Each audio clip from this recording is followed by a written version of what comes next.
Hello बच्चों, आज हम देखेंगे law of chemical combination. Last class में हमने बताया था, इसमें law of conservation of mass, law of definite proportion दो हमने देख लिया था। नेक्स्ट थर्ड वाला है लॉ ऑफ मल्टीपल प्रोपोर्शन।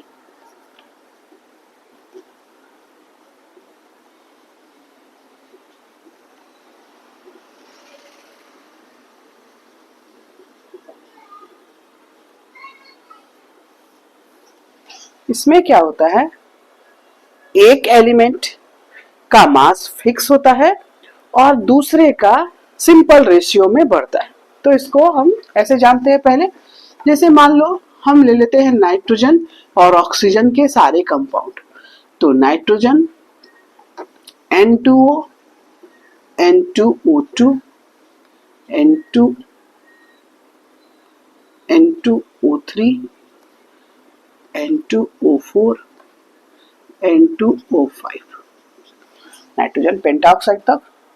अब इसमें हम देखेंगे नाइट्रोजन का मास, एक नाइट्रोजन का एटॉमिक मास 14, दो का 28, ऑक्सीजन का 16, यहाँ पर 28, ऑक्सीजन दो है 32, 28, तीन ऑक्सीजन 48, 28, 64 और 28, 80। अब हम इसको लिख लेते हैं, क्या इसके लॉ क्या है। If two element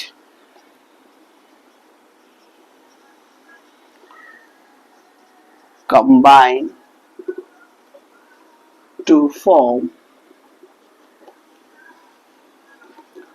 more than one compound, then the different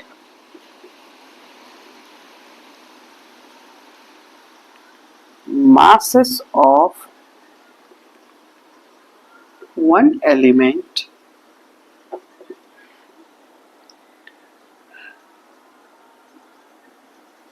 which combine with a fixed mass of other element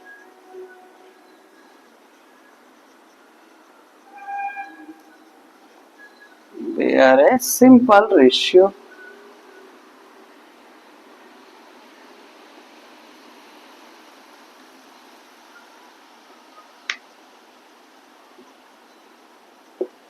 कहने का मतलब है कि दो एलिमेंट जब कंबाइन होते हैं तो एक का मास, एक का डिफरेंट मास दूसरे के फिक्स्ड मास से कंबाइन होता है और कंपाउंड बनाता है।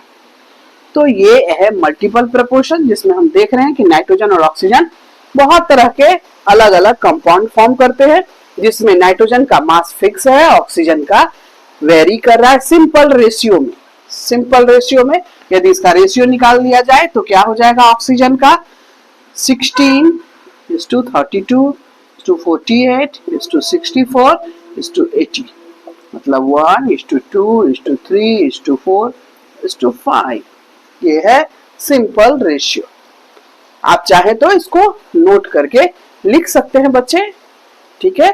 दो लॉ पहले हम पढ़ चुके हैं, क्या ये मोल कंसेप्ट, बेसिक कंसेप्ट के शुरुआती में दिया हुआ लॉ है, जिसमें हम देखते हैं कि सबसे पहले law of conservation of mass था, जिसमें mass of reactant equal to mass of product हमने पढ़ा है। फिर दूसरा है जोसेफ प्राउस्ट ने दिया, और वो है लॉ ऑफ डेफिनिट प्रोपोर्शन और कांस्टेंट प्रोपोर्शन, जो पहले डिस्कस हो चुका है, जिसमें हमने कहा कि यदि कोई भी कंपाउंड हम कहीं से भी ऑब्टेन, मतलब किसी भी मेथड से हमें मिलता है, तो उसमें उसके जो एलिमेंट है उसका अमाउंट फिक्स होगा, उसमें जो एटम है उसके नंबर्स सिंपल सेम रेशियो में होंगे। जैसे बात करें वाटर में हमेशा हाइड्रोजन एंड ऑक्सीजन का रेशियो 2:1 है, चाहे वो कहीं से भी हमें क्यों ना मिले। अब हम ये हेलो बच्चों, हम reciprocal proportion, law of reciprocal proportion देखते हैं, जिसका ये डिफिनेशन है लॉ का कि ratio of weight of two element A and B दो एलिमेंट लिया है ए और बी, इसको मान लेते ए और इसको बी ले लेते हैं, और ये सी है, fixed weight of third element C. तो कह रहा है कि is either the same or simple multiple ratio of weight in which A and B combine directly with each other। अब A B combine, मान लीजिए A और B को के जगह पे हम कार्बन और हाइड्रोजन ले लेते हैं, तो ये हो गया CH4। यहाँ पर हाइड्रोजन और ऑक्सीजन रिएक्ट होकर के वाटर, तो अब कार्बन और ऑक्सीजन CO2। तो कह रहा है कि ये दोनों का रेशियो इसके सिंपल मल्टीपल के बराबर होगा। तो ये देख लेते हैं, इसका मास है कार्बन का 12, हाइड्रोजन का 4, यहाँ हाइड्रोजन का मास 2 और ऑक्सीजन 16, तो ये क्या हो गया 3, ये 8। तो इस दोनों का आपस का रेशियो ले तो 8:3 और 3:8, दोनों में से कुछ भी हो सकता है। अब बात करते हैं 12 कार्बन का मास और ऑक्सीजन 32, ये 3 और ये 8, इसका मास इसके मास के बराबर है, थर्ड एलिमेंट के मास के बराबर है। मतलब दो एलिमेंट जब रिएक्ट होते हैं तो थर्ड दो कंपाउंड बनाए, और जब थर्ड एलिमेंट के कंपाउंड के बराबर उनका सिंपल मल्टीपल रेशियो होता है। ये लॉ यही कहता है। इसका डेफिनेशन थोड़ा लेंदी है, इसलिए इसको इस तरह से समझ लेते हैं और याद रख लेते हैं। कार्बन हाइड्रोजन ऑक्सीजन CHO, जिसमें कार्बन हाइड्रोजन के साथ CH4, हाइड्रोजन ऑक्सीजन के साथ वाटर, और कार्बन ऑक्सीजन के साथ CO2 बनाता है, जिसमें हम देखते हैं कि कार्बन, ये लॉ के अकॉर्डिंग की बात है, ऐसे जनरली नहीं बात कर सकते, ये लॉ यही कहता है। तो कार्बन हाइड्रोजन मीथेन बनाया, जिसमें कार्बन और हाइड्रोजन का रेशियो 3 निकाल लिया, 3:1 के हैं तो, और वाटर में 8 है। तो इस दोनों का आपस में रेशियो देखे तो 8:3, और CO2 का देखे तो 3:8 या 8:3। मतलब इसको यदि हम चाहे तो 3:8 भी कह सकते हैं। तो इसके हिसाब से ये लॉ इस चीज को मतलब डिफाइन करता है। अब आ जाते हैं हम आगे, और अब देखते हैं, इसको लिख सकते हैं बच्चे और इसका एग्जाम्पल को समझ सकते हैं। ठीक है, नेक्स्ट लॉ आ जाते हैं, पहले इसको नोट कर लीजिए और देख लीजिए।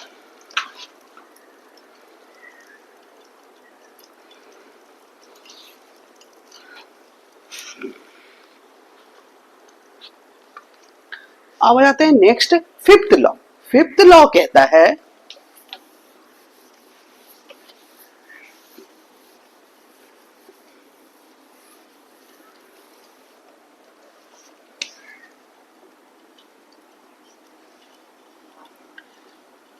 लॉ ऑफ गैसियस वॉल्यूम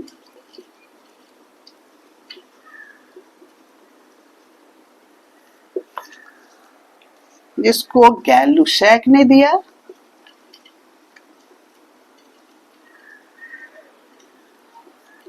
और इस लॉ के according gases react with each other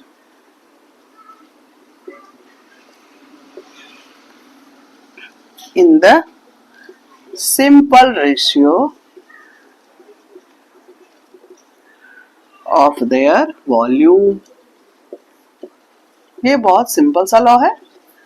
इसमें सबसे लेंदी लॉ ऑफ रेसिप्रोकल प्रोपोर्शन है, जिसका एग्जाम्पल याद रखना ज्यादा अच्छा है। अब आ जाते हैं, इसमें क्या कह रहा है कि गैसेस जब रिएक्ट करते हैं तो उनके वॉल्यूम सिंपल रेशियो में होते हैं। अब हम इसको देख लेते हैं, एक एग्जाम्पल ले लेते हैं, और हमारे पास दिया है N2 + 3H2, ये 2NH3 ऐसा दिया हुआ है। तो बात करें हम यदि ऐसे स्टोइचियोमेट्रिक वैल्यू की, तो 1 3 2 है ना, 1 मोल N2 3 मोल H2 से रिएक्ट करता है और 2 मोल अमोनिया बनाता है। अब वॉल्यूम की बात करें तो एकदम simple, 1 volume N2, 3 volume H2 से मिलता है और 2 वॉल्यूम अमोनिया का बनता है। ये इस लॉ के अकॉर्डिंग है। इस पर एक क्वेश्चन देख लेते हैं बच्चा। इसमें क्या है, एक क्वेश्चन दिया हुआ है, H2 + Cl2 फॉर्म 2HCl। अब कह रहा है कि हाइड्रोजन 40 ml है,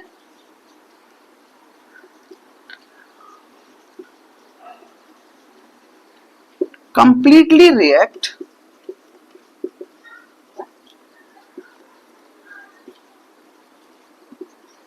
chlorine, then find out the required volume of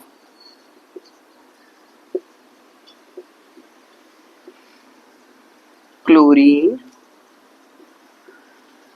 and volume of HCl produced।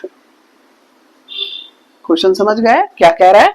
ये H2 और Cl2 का रिएक्शन है जिसमें 2HCl फॉर्म होता है। कह रहा है कि 40 ml हाइड्रोजन दिया हुआ है तो Cl2 कितना होगा और HCl कितना होगा, ऐसा कह रहा है क्वेश्चन में। तो पहले हम H2 plus Cl2 2HCl, अब ये है 40, इसका पहले हम देख लेते हैं 1 मोल है, ये भी 1 मोल है, पूरी तरह से बैलेंस है, और ये 2 मोल है। तो जब वॉल्यूम पे देखें तो इसका भी 1 वॉल्यूम है, इसका 1 वॉल्यूम और इसका 2 वॉल्यूम। अब बात करते हैं, ये दिया है 40 ml, तो ये सेम है ना, तो इसका भी हो जाएगा 40 ml और इसका हो जाएगा 2 into 40 ml 80 ml। तो क्योंकि यहां पर हमें इसके atomic number, atomic mass, stoichiometric value किसी से मतलब नहीं है, हमें सिर्फ कह रहा है इस लॉ के अकॉर्डिंग कि जितना मोल वॉल्यूम इसका है सेम वॉल्यूम इसका रिएक्ट होता है तो 2HCl फॉर्म होता है। तो 40 ml ये है तो 40 ml ये भी हो जाएगा। 1 वॉल्यूम इसका है तो उसके हिसाब से 1 वॉल्यूम मींस 40 ml, तो इसका भी 1 वॉल्यूम रिएक्ट कर रहा है तो ये भी 40 ml होगा, और इसका 2 वॉल्यूम फॉर्म हो रहा है तो 80 ml। समझ लिए इसको? अभी तक हमने 5 लॉ बता दिया है, जिसमें ये 5th लॉ है, लॉ ऑफ गैसेस वॉल्यूम। इसमें कह रहा है कि जब एलिमेंट रिएक्ट करते हैं तो सिंपल रेशियो में, मतलब एलिमेंट को हम गैस के फॉर्म में यहाँ लेते हैं क्योंकि गैसेस लॉ है, तो gases react with each other in simple ratio of their volume. Volume simple form में रेशियो में होगा, जैसे हम बात करें यहाँ पर 1:3:2 ऐसा। ओके बच्चे, अब आगे बढ़ जाते हैं। नेक्स्ट लॉ 6th, इसमें है Berzelius hypothesis and Avogadro hypothesis.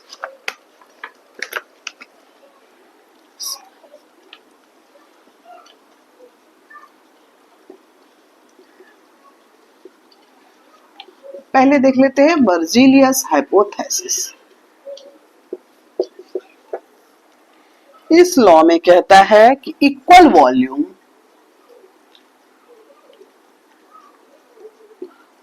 Of all gases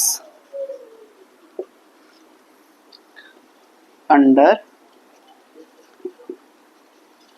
similar condition of temperature and pressure contain equal number of atoms। मतलब यदि कोई गैस है,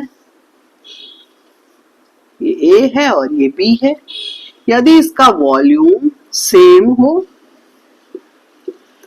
तो इसमें नंबर ऑफ एटम सेम होंगे, नंबर ऑफ एटम सेम होंगे। अब एवोगाड्रो हाइपोथेसिस भी यही कहता है, सिर्फ उसमें नंबर ऑफ मॉलिक्यूल्स लेते हैं। एवोगाड्रो हाइपोथेसिस में equal volume of all gases contain equal number of molecules. यहां पर हमने देखा बर्जीलियस के अकॉर्डिंग कहता है कि equal volume of all gases at under similar condition, temperature तो सेम ही होना चाहिए दोनों का, दोनों लॉज में।